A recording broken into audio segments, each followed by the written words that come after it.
Bismillahirrahmanirrahim. Assalamualaikum warahmatullahi taala wabarakatuh.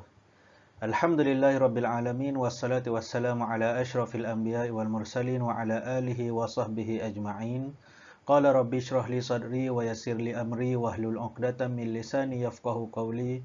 Subhanaka la ilma lana illa ma 'allamtana innaka antas samiul alim. Wala haula wala quwwata illa billahil aliyyil azim. Alhamdulillah, syukur kita kehadrat Allah Subhanahu wa taala kerana dengan izin dan limpah kurnianya dapat lagi kita sama-sama berjumpa dalam kita panggil siri bincang soalan lebih kepada ulang kaji UPKK lah. Okey, kita masih lagi dalam berbincang berkenaan dengan cara nak jawab soalan akidah. Okey, tanpa lengahkan masa, jom kita pergi ke pada soalan yang seterusnya, yang mana dalam video baru ni kita dah bincang soalan objektif, yang mana pada kali ini kita nak bincang soalan subjektif ataupun soalan struktur. Jom kita tengok bentuk-bentuk soalannya. Okey, kita pergi kepada soalan 11 hingga 15, 5 markah. Okey, tanda right atau pangkah pada pernyataan pada pernyataan di bawah. Okey, kat sini kena tengok. Dia minta right atau pangkah. Kadang-kadang soalan keluar tuliskan betul atau salah. So, calon kena peka dengan arahan soalan. Jangan awak dah jawab soalan nombor 10, awak terus masuk ke nombor 11 tanpa baca arahan soalan. Okey, so kat sini tandakan right atau pangkah pada pernyataan di bawah. Okey, soalan nombor 11. Okey, baca betul-betul. Allah menurunkan 4 buah kitab yang wajib kita percayai. Allah menurunkan 4 buah kitab yang wajib kita percayai. Okey, so kita ingat balik. Kitab Allah turunkan kepada Nabi ada berapa? Kitab Zabur kepada Nabi Daud, kitab Taurat kepada Nabi Musa, kitab Injil kepada Nabi Isa, dan kitab Al-Quran kepada Nabi Muhammad. Okey, so Zabur, Taurat, Injil, Al-Quran, ada 4. So jawapan kat sini adalah okey, betul. Okey, right. Nombor 12. Manusia mampu untuk mengubah kehendak Allah. Manusia mampu untuk mengubah kehendak Allah. Mampu ke manusia nak ubah kehendak Allah? Apa yang Allah nak, manusia boleh ubah. Betul ke? Tak kan?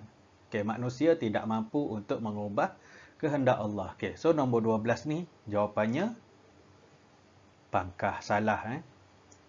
Okey, soalan nombor 13. Kitab Al-Quran sentiasa terpelihara hingga hari kiamat. Kitab Al-Quran sentiasa terpelihara hingga hari kiamat.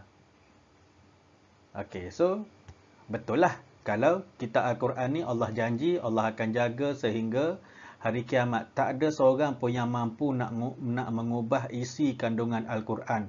Nak tambah ayat ke, nak buat apa saja penyelewengan ke atas Al-Quran tidak akan mampu sehingga hari kiamat. Sedangkan kalau kita tengok kitab-kitab Allah yang lain telah diubah oleh manusia. Telah diubah menjadi dia punya apa yang Allah sebut dalam tu dia orang padam dan dia orang ubah mengikut apa yang dia orang nak. So kitab Al-Quran sahaja yang terpelihara hingga hari kiamat. Okey, so jawapannya adalah right. Okey, betul.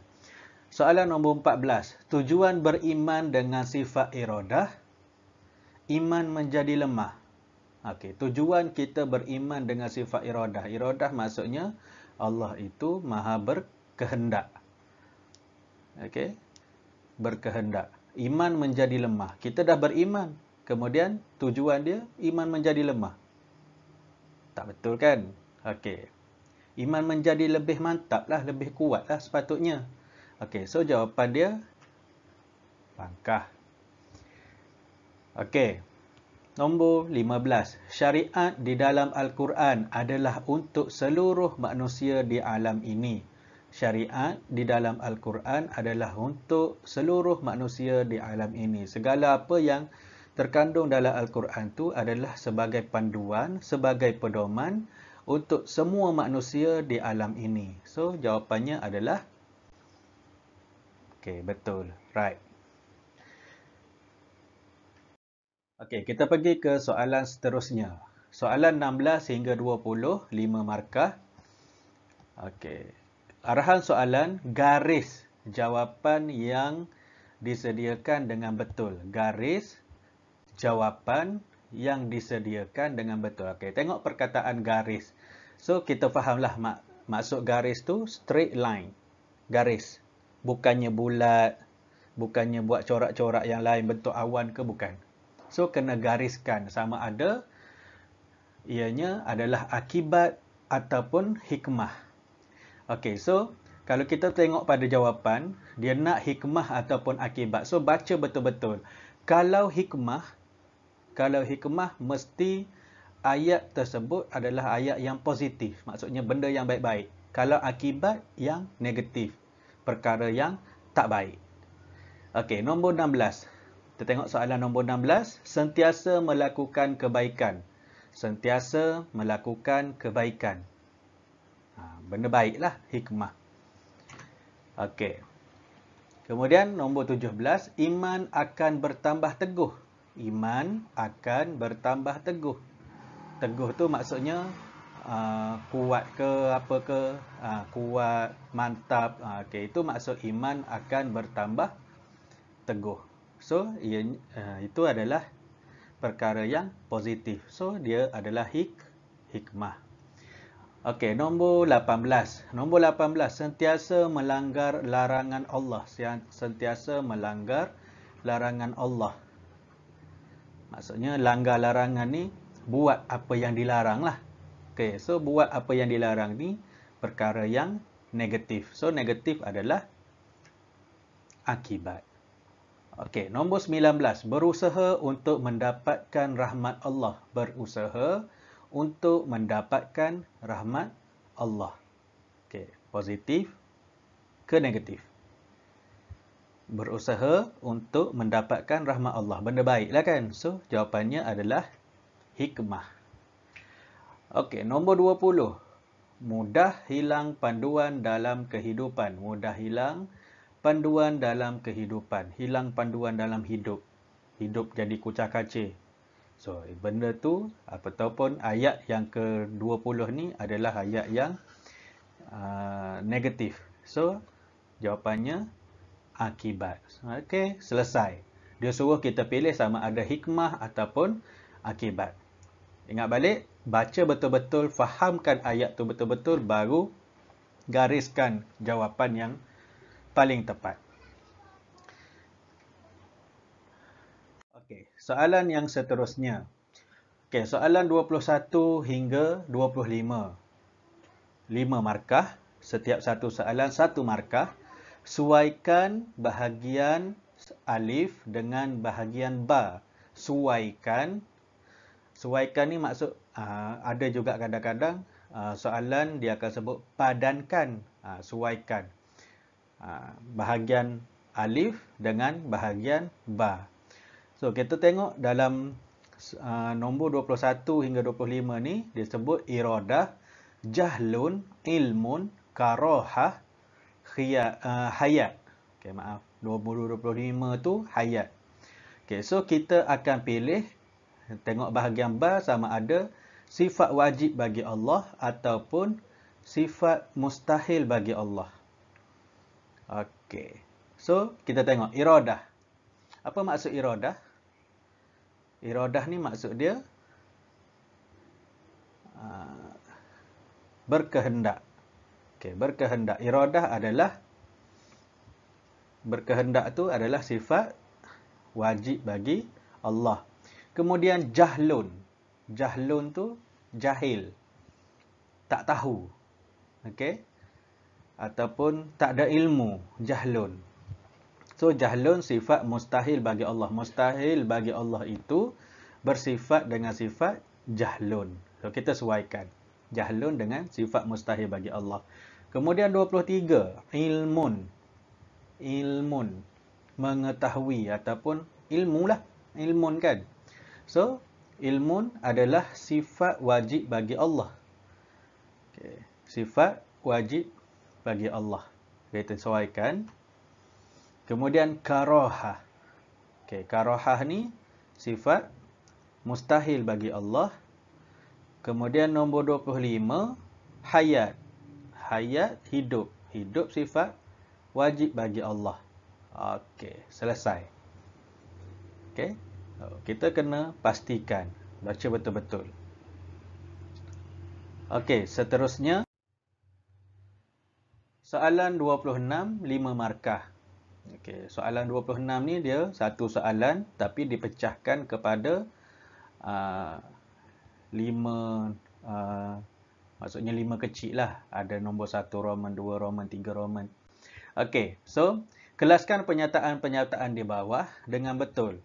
Penyataannya kita baca dulu penyataan dia. Pemimpin yang jahil, penaklukan Baitul Maqdis, muncul Imam Mahdi, bermewah membina masjid, matahari terbit di barat, beringat membuat dosa. Okey, kita tengok pula dia punya soalan. Dia kata alif tu tanda-tanda hari kiamat kecil. Ba, tanda-tanda hari kiamat besar. So, dalam dia punya penyataan-penyataan tu kita kena kelaskan. Kita kena bezakan antara tanda-tanda hari kiamat kecil dan tanda-tanda hari kiamat besar. Okey, kita tengok pemimpin yang jahil. Pemimpin yang jahil termasuk dalam tanda-tanda hari kiamat apa? Pemimpin yang jahil. Okay. So, pemimpin yang jahil adalah tanda-tanda hari kiamat kecil. Penaklukan Baitul Maqdis. Penaklukan Baitul Maqdis. Tanda-tanda hari kiamat kecil juga. Okey, muncul Imam Mahdi. Okey, muncul Imam Mahdi. Tanda-tanda hari kiamat besar. Oh, dia masuk nombor 3 dulu. Okey, nombor 3, tanda-tanda hari kiamat kecil tu bermewah membina masjid. Okey, maaf ya, salah setting. Okey, tengok nombor 3, bermewah membina masjid, tanda-tanda hari kiamat kecil. So, kita tengok tanda-tanda hari kiamat besar. Okey, muncul Imam Mahdi, tanda-tanda hari kiamat besar. Kemudian matahari terbit di barat, tanda-tanda hari kiamat besar. Okay, dia ada 6 penyataan, 5 soalan. Cuba kita tengok. Beringat membuat dosa. Beringat membuat dosa. Tanda-tanda hari kiamat ke? Tidak termasuk dalam tanda-tanda hari kiamat langsung. Sebabnya, kalau berleluasa membuat dosa, mungkin tanda-tanda hari kiamat kecil. Tapi ini beringat membuat dosa. Bukan tanda-tanda hari kiamat. So, jawapan tersebut, penyataan tersebut tidak diperlukan dalam jawapan. So, itulah jawapan-jawapan yang kita boleh kelaskan. Tanda-tanda hari kiamat kecil, pemimpin yang jahil, penaklukan Baitul Maqdis, bermewah membina masjid. Kemudian tanda-tanda hari kiamat besar, muncul Imam Mahdi, dan yang kedua, matahari terbit di barat. Okey, sambil-sambil kita ulang kaji soalan, kita juga ulang kaji ingatan kita balik. Kalau soalan yang sama keluar masa peperiksaan UPKK yang sebenar nanti. Okey, alhamdulillah selesai saja perbincangan soalan kita untuk kali ini dan kita akan ada satu lagi sesi untuk menjawab soalan subjektif bagi subjek akidah dalam video yang akan datang insya-Allah. Dan semoga video ini dapat membantu anak-anak pelajar untuk lebih, orang kata, faham tentang cara-cara menjawab soalan. Dan seterusnya kita secara tak langsung telah mengulang kaji pelajaran-pelajaran yang kita telah pelajari di sekolah. Cuma untuk ulang kaji balik sahaja. Mungkin ialah nak cover tahun 3, tahun 4 dan tahun 5. Mungkin terlalu banyak, mungkin video ni dapat membantu dan insya-Allah sekiranya ianya bermanfaat, tolong sharekan kepada kawan-kawan yang lain dan jangan lupa subscribe. Okey, wallahu alam bisawab. Assalamualaikum warahmatullahi taala wabarakatuh. Kita jumpa di video yang akan datang. Sekian, terima kasih.